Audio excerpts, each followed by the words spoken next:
Hello and welcome to Hyper Infra training tutorial videos. Myself Arpan, and here I have created a series of videos regarding VMware vSphere. So let me just come up with the training topics. First, there will be an overview on virtualization types, installation and configuration of ESXi 5.5. Then I'll show how to configure networking in ESXi, then how to join an ESXi server into Active Directory domain, then creating a new virtual machine in ESXi box, then installation of vCenter 5.5 in a Windows Server 2012, then how we can join a vCenter server into Active Directory domain, then how we can configure the admin access and the rules in vCenter, then how we can add an ESXi host to vCenter and we can assign a license to the ESXi host. Then I'll show how to configure the vCenter networking by creating distributed and standard switch and the configuration of the switches. Then I'll show how to create a cluster for the high availability of the VMs that are running into the host. Then I'll show about the vMotion, which is a migration of VMs in between the cluster and between the host in vCenter. Then I'll demonstrate how to clone and template a VM and how we can create a VM out of clone and template in the vCenter server. Then how you can assign iSCSI learn from a SAN server, and another video will be there which is not there in this topic, that is how we can convert a physical machine into a virtual machine. So you can please ignore the voice that is coming from the server, which is just right behind this computer and which is making this unnecessary noise, and there is no thanks to my not so costly microphone, for which maybe I'm not able to deliver a proper speech or some sort of voice is coming along with it. So anyways, let me just directly jump to the first topic. Hello. So in type 1, the underlying thing will be the hardware, which is nothing but your bare metal system having physical RAMs, physical hard disks, CPUs, NIC cards, and those all. On top of that, you have to install this host operating system like Microsoft Server 2008 or 2012 or R2, or in case of like Linux, RHEL. On top of that, you need to install this virtualization software like Microsoft Hyper-V or VMware Workstation, or for Linux it is KVM. Then on top of that, once you have installed the virtualization software or the role, then you can have your virtual machines running. Then in case of type 2, the underlying thing will be hardware, that is your bare metal system. On top of that, you can install HyperVisor, that is VMware ESXi, also known as VMware HyperVisor. So in that case, you don't need to go for any different role or any different software, so it will work as a OS and as well your hypervisor. So on top of that, you can have your VMs running.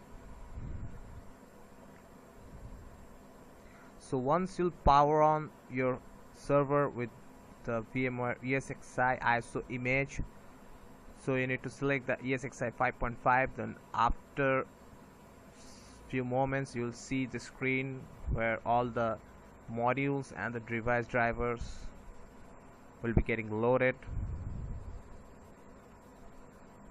So let me skip for a bit. So as you can see, it is asking for confirmation so that you can continue for the installation. So I'll hit enter. Then I have to accept the end user license agreement, so it will scan for some devices. So here it will show you what sort of hard disk you have given. So as I've given 50 GB to my ESXi box, so it is showing the capacity is 50 GB over here. So you have to make sure that the minimum RAM you're giving, that is 4 GB, and hard disk will be 7.2 to run a VM, or 1 GB to install this ESXi. So here it is showing the disk path, any SSD drives I've given or not, any LAN it is connected or not. So if you're connecting your server with a fiber channel, then in in that case it will show you the LUN devices what is attached to this. Then I'll go for the keyboard layout, which is US default. So here I need to give the root password. So once you're installing the ESXi, so you need to configure the root password. So the root account is having all the administrative privileges in this ESXi, same as like, you know, Linux or Unix systems.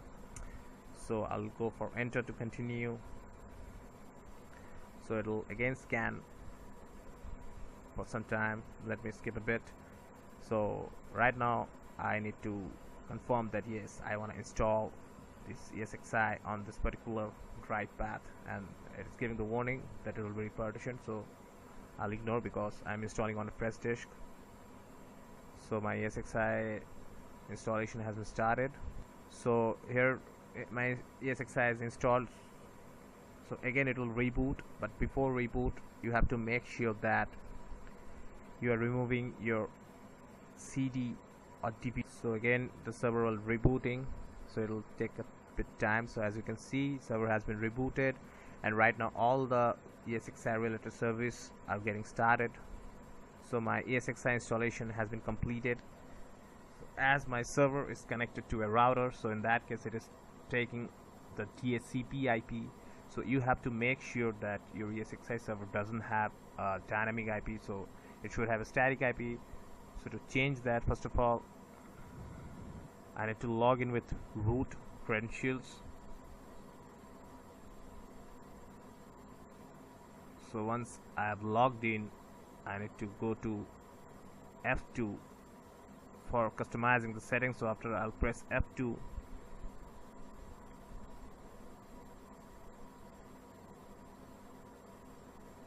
so here you can see like customization options are there. So I need to configure my management network. So here you can restart your management network.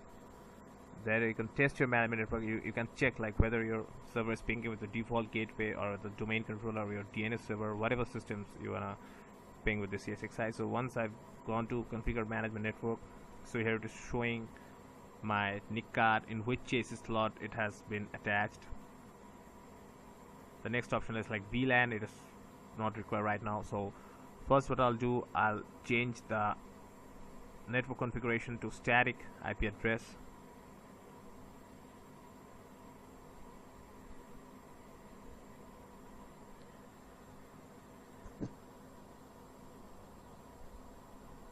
This is my subnet mask, this is my default gateway. So once that is done,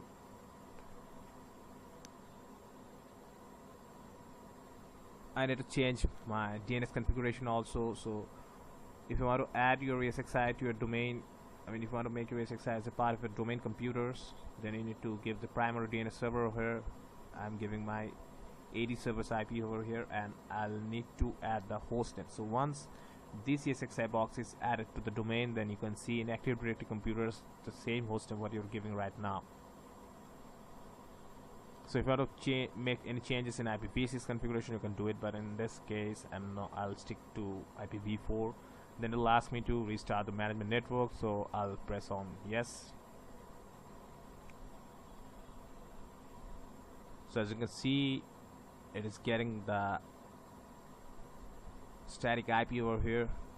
So right now with this VMware Vsphere client, which you can download through VMware website, or else if you are typing the IP with HTTP in your browser, then also you'll have an option to install this VMware Vsphere client.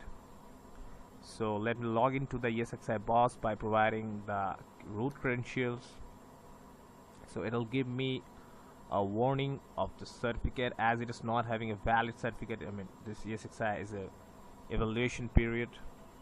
So once you are not allowing any certificate to be installed, it will give you this license warning. As you can see, this evaluation license will expire within 60 days. So I'm gonna ignore this evaluation notice. So for information, let me tell you, for ESXi 5.5, if you're creating your account in VMware website, so you can get a license for free, so that on that license you can have VMs with multiple number of CPUs. So you don't need to pay a single penny. but you can have your ESXi as licensed version. So this is my ESXi box. Right now there is no virtual machine running.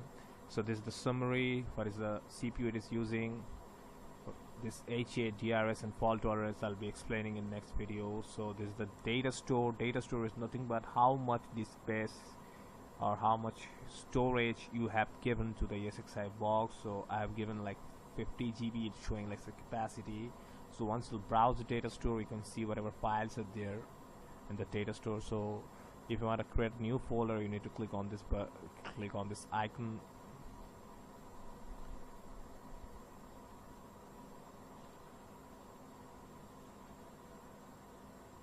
Let's say if you want to upload something to this ESXi box, so that is a very good feature for this Vsphere client. So from any of the system you are accessing an ESXi with this Vsphere client, you can transfer any file to that system, to that ESXi box, without using any third-party tool like WinSCP or something, SSH tool like that. So as you can see, I've connected this ESXi box with this system, so it is giving me the local storage so that I can upload any file to the ESXi box. So right now, as I told, there are no virtual machine running.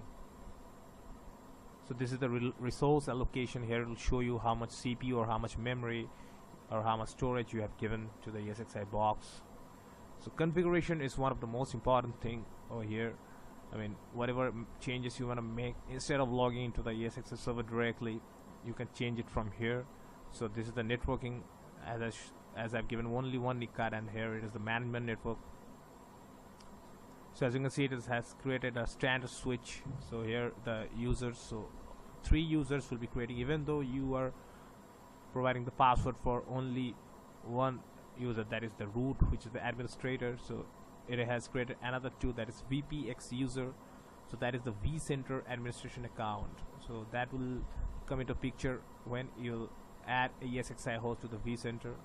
And another one is like DCUI. So here you can see the events, whatever change or whatever task that has been done on this ESXi box, all these things will show as a timing. So here the permission, if your ESXi is added to one of the domain and you want to give any domain user the privileges,